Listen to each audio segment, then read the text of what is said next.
На этот раз экологи побывали в сельском поселении Сурхахи. Здесь несанкционированная свалка возле водоохранной зоны. Мусор разбросан вдоль всего берега реки Кенч. В некоторых местах мусор просто сверху засыпан землей, дабы скрыть следы загрязнения окружающей среды. Здесь массово выбрасываются жителями все строительные отходы, бытовые отходы.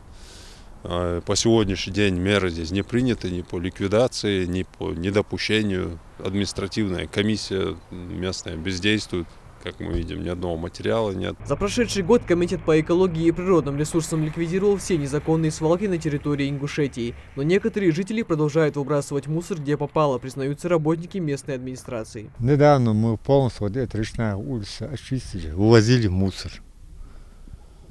Но мы тоже, у нас штат маленький, 7 человек всего рабочих. Вместе с головой 8 человек у нас.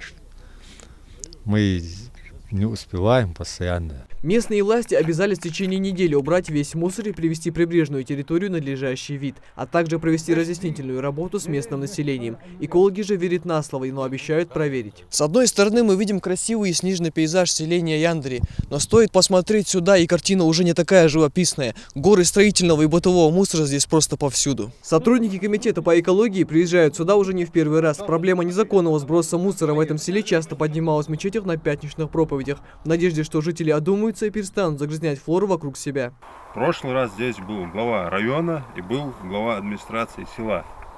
О решение, о сторож ахуавегу поляж лорди ермехти глории административной комиссии был бы мехти глорики андадахан.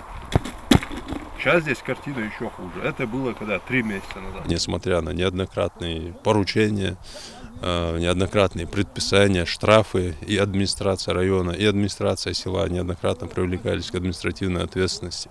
Свалка засыпалась землей и ликвидировалась, но она вновь и вновь образовывается. Здесь также пообещали в ближайшее время разобраться со сложившейся проблемой. Как бы там ни было, в обоих случаях факт нарушения зафиксирован, и в кратчайшие сроки будут приняты самые жесткие меры в отношении органов местного самоуправления. Михаил Тенгиев, Магомед Урусханов, Новости 24.